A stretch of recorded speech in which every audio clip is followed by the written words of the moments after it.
This is dumb, but it might be the smartest thing you can do for your business. I'm talking about hiring an offshore appointment setter. Now I know you probably think this is crazy and you might not be ready. But the reality is, guys, so many business owners have tons of leads in their CRM, yet nobody's calling them, nobody's qualifying them, and nobody's booking them for appointments to help them and also to grow your business. The truth is, you don't need more leads.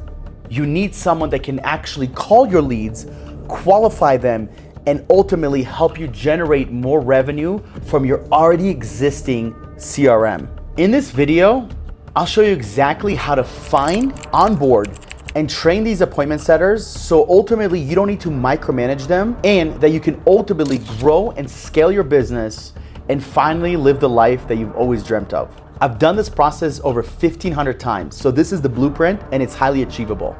Let's dive in. So first things first, you need to find an appointment setter. And I don't just mean an appointment setter that speaks good English. I'm talking about an offshore appointment setter that, yes, they have great English, but also they have experience and the right skill, and ultimately they are the right culture fit for you and your business. This person needs to be hungry, coachable, has the right attitude and mindset, and is here to help himself and the company win. My advice, whenever you're looking for people for appointment setter role, is to find someone that already has the right experience and ultimately has worked in your niche.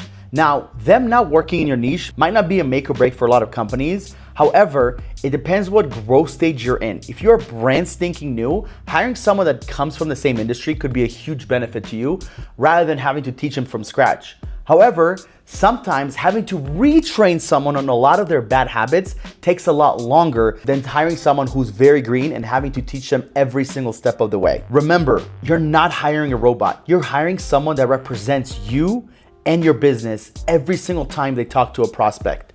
So not only do their English needs to be crystal clear, but their communication, their pronunciation, and ultimately what they're actually saying with the tonality has to make sense to the prospect. It is not about what they say, it's also about how they say it. I've made a few videos talking about where to find this type of talent. So if you go to my YouTube page, you can actually find related videos that help you find the right platform so you can ultimately hire the right person. The second thing is, once you went through this process of hiring someone, now it's about onboarding. And what I've noticed is two things. Most people don't onboard at all, or they onboard incorrectly. And this is what I want to talk with you guys about. There are two parts of an onboarding that we do at Remote Latinos. The first part of the onboarding is the company onboarding. This company onboarding is a few slides where we talk about the company, the core values, the mission, the vision. We break everything down and we also get feedback from this candidate that we just hired. We also go about how to take time off, how to get paid, and just overall everything that we need them to know in terms of actually being properly onboarded. But that's just part one. Part two of onboarding is our role onboarding. Our role onboarding goes over the day-to-day of this person, starting from the first day to the first week, all the way to the first month and beyond. Who do they need to shadow? What trainings do they need to take? And what is their accountability and quote unquote homework that needs to be completed every single day?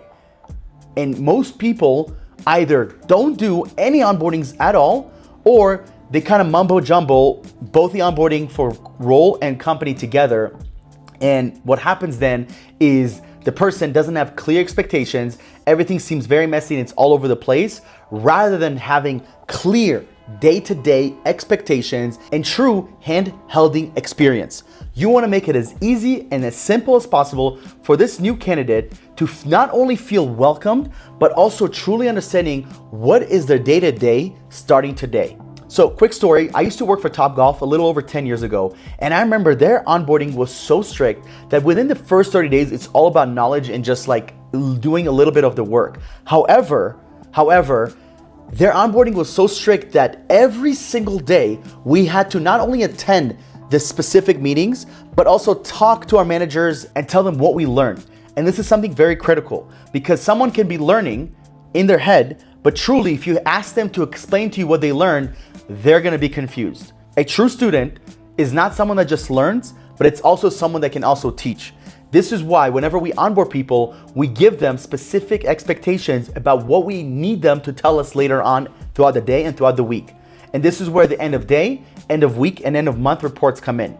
So when you're onboarding this person, they better have clear understanding about what is going to be the day-to-day of my role, how am I going to attend, where am I going to attend, who am I going to shadow, where do I submit questions, where do I submit my takeaways, so on and so forth. This is very critical, and this is an area that a lot of people don't do right. And whenever you hire a true A player, they're going to expose you for not having this, because there are two options here that can happen.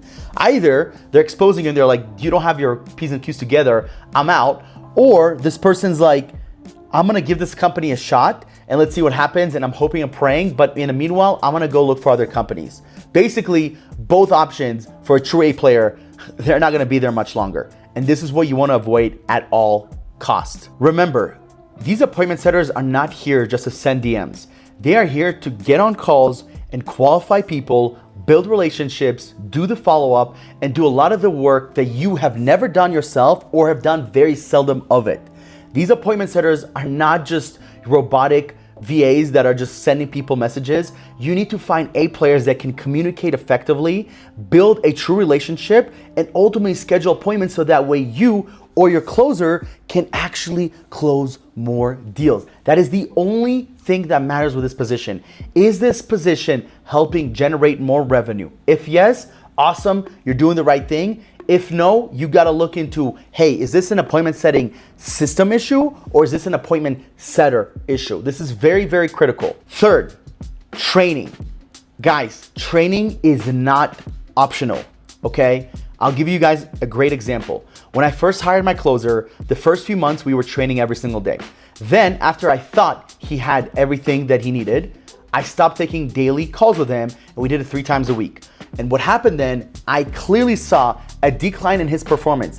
Not because he wasn't good, he needed to be held accountable and he needed training on specific topics. Maybe it's objection handling, maybe it's how to pitch correctly, maybe it's how to transition, whatever the case may be. He needed help. And as soon as we got back into daily trainings every single day, it changed the course of our business. And also, if you're watching this video and you're building your sales team, you are probably the sales manager, whether you're the CEO or maybe you have a sales manager. It is critical for them to do this. Not only do you want to train every single day, you also want to have a separate time throughout the day to do call reviews. Every day I do 1 call review of my closer to make sure that I provide him notes. And the way I do it is I record a Loom video of me breaking down the video and highlighting exactly what needs to be done. And then I write it all in a document and I send it to him, and then he gives me his takeaways and what are things that he can improve on, so that way the next day we will role play on this. And this is a rinse and repeat cycle that we do every single day, hence why my closer is becoming more and more of an elite closer. And the cool thing is I'm gonna be able to do this 2 times and be able to double my business just by having this training in place.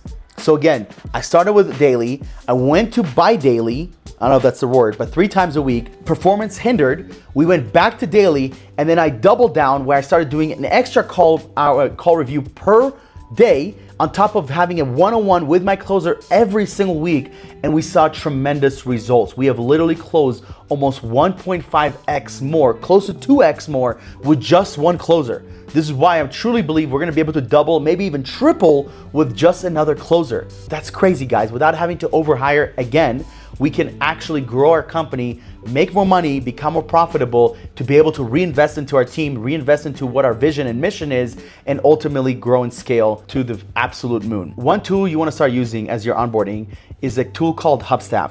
Hubstaff is a time tracking tool that can not only track the time of the person, but also their activity, and can log in the hours that this person is working. This is what we're using for the majority of our workers internally. And this helps us negate any issues because we are working remote and sometimes it takes a little bit longer to find a mistake or something that's not done correctly. Now, the last thing I want to talk about, guys, and this is the most important thing by far, it is execution and results.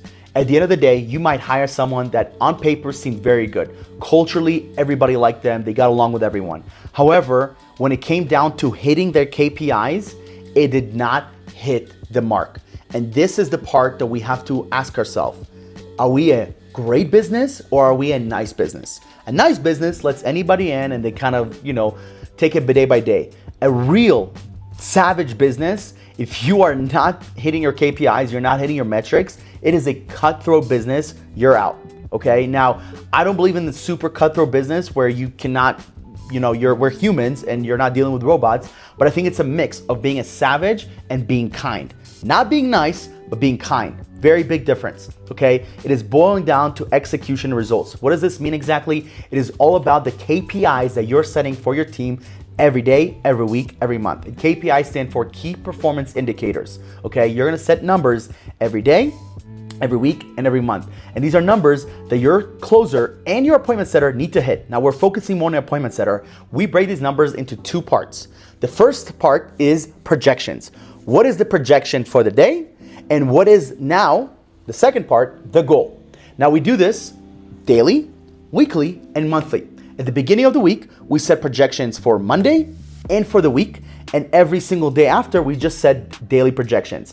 We also on Monday review the previous week to be able to nail our projections because you don't want to set projections and not hit them. Now, the biggest difference between a projection and a goal is that projection is the bare minimum. Anything below a projection is unacceptable. And a goal is something you're striving for. So if you're hitting projections, but you're not hitting your goals, although it's okay in a sense, you do want to hit your goal, but at least you're on KPI. That is enormously important. Now, a lot of people don't even hit projections, which means that they're below KPI. And this is what you want to stay away from. Anyone that is below KPI needs to be put on a PIP, called a performance improvement plan. And this is something that we do with every single team member, whether they're an appointment setter, an editor, closer, you name it, okay? So for a setter, here are KPIs that we have on a regular basis. The 4 metrics that we track internally for our appointment setter is how many people did this person triage? A triage call is calls that are already booked that we're giving them a call and qualifying them further to make sure they're aligned with what we're doing and vice versa. That's number 1. Number 2 is how many appointments did this person set? So we have a CRM, whether it's LinkedIn, whether it's outbound, however it is, maybe it's email, they're doing outbound calling and they're actually setting the appointment themselves. Number 2, out of those sets, how many actually showed up? And number 4, how many of those sets actually closed? Now we have way more metrics that we track on a regular basis, but these are the 4 that you can start. So again, number 1 is triage, number 2, sets, number 3, shown appointments, and number 4, closed appointments / cash collected. Okay, this gives me a direct reflection knowing how much revenue is this appointment setter generating for the business every single day, every week, and every month. Because if they are not making more money for our company and they're not helping themselves make more money on commission, they're either the wrong person or something is wrong with my sales / setting processes. This is something very critical to be able to be aware of. Otherwise, you're gonna run into circles hiring the wrong people or hiring the right people and not knowing what your issue is. I learned this from one of my mentors, which is it's okay to do things wrong.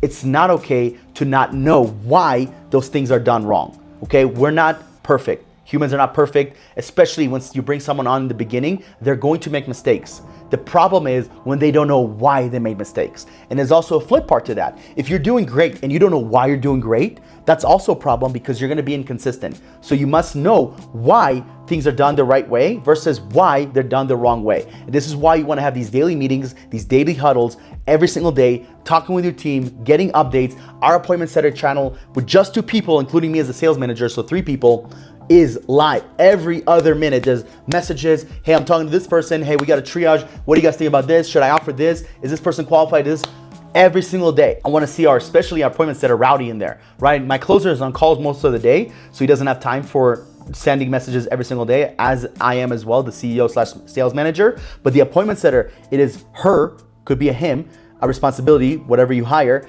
to update that channel every single 5, 10, 15 minutes. So that way there's a live communication. You know what they're doing. I'm not here to micromanage, but I need to know what you're working on, what your goals are for the day, and overall what is happening on a regular basis. The last thing I want to say when it comes to training is that we do call reviews every single day. We do role plays every single day. And every Friday we do an overall recap to the week of where we're at and what needs to happen next week. okay? This can only happen if you are consistently meeting with your sales team. Not every single department needs to meet every day. However, sales is a very emotional, it's a very mindset type of role. I need to work with the people because some days there's things that are happening outside of work that are contributing negatively, and I need to be aware of that as the sales manager / CEO. Now, guys, we went over a lot of stuff. If you want the onboardings I'm talking about, comment below the word onboarding. We'll send you both the role and company onboarding. However, if you're looking to hire a true A player that can come into your business and make a difference from day one, head over to remolatinos.com and schedule a call with a team so we can actually help you find exactly the type of person you're looking for. We hire mostly Latin America since people are bilingual, they're in the same time zone, they have culture fit, and they're very experienced and skilled. However, we can help you find anywhere in the world the exact person, the exact role position that you're looking for. So head over to remolatinos.com and let us help you find your next Rockstar Remote team member. Thanks for watching the video. Like, comment, subscribe, and I'll see you on the next one.